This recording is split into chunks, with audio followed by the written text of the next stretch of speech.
జీవితంలో విరోధులు ఉండరని బైబిల్ చెప్పట్లేదు. ఉండొచ్చు, నీ ఆఫీసులో ఉండొచ్చు, నీ కుటుంబంలో ఉండొచ్చు, నీ స్నేహితులే కొన్నిసార్లు ఎంతవరకు నీతో స్నేహం చేసిన వారే ఆల్ ఆఫ్ ఏ సడన్గా విరోధులుగా నీకు నిలబడి ఉండొచ్చు.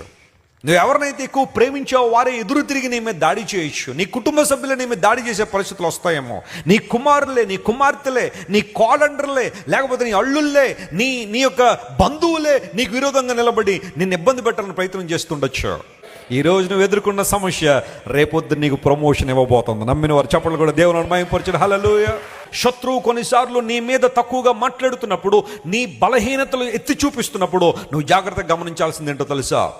అపవాది ఎప్పుడు నీ గత జీవితాన్ని ముందు తీసుకొచ్చి నువ్వు కామాతురతను జయించలేవు, పోర్నోగ్రఫీ జయించలేవు, త్రాగుడు జయించలేవు, వ్యభిచారణ జయించలేవు, ఈ అక్రమ జీవితాన్ని జయించలేవు, లేకపోతే అబద్ధాలను జయించలేవు, ఈ యొక్క నిరాశను జయించలేవు, ఈ నిస్పృహను జయించలేవు, ఈ డిప్రెషన్ జయించడం నీ వల్ల కాదు, ఈ యాంగ్జైటీని జయించలేవు, ఈ పానిక్ అటాక్స్ని జయించలేవు అని అపవాది ప్రతిసారి నీ ఎబిలిటీని తక్కువ చేసి మాట్లాడుతున్నప్పుడు నువ్వు చెప్పాల్సిన మాట ఏంటో తెలుసా?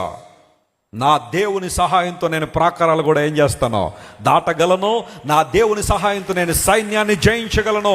వెన్ యు కన్ఫెస్ ఇట్, నువ్వు ఎప్పుడైతే ఆ మాట చెబుతావో ఆ మాటలోనే బలం ఉంది. హల్లెలూయా.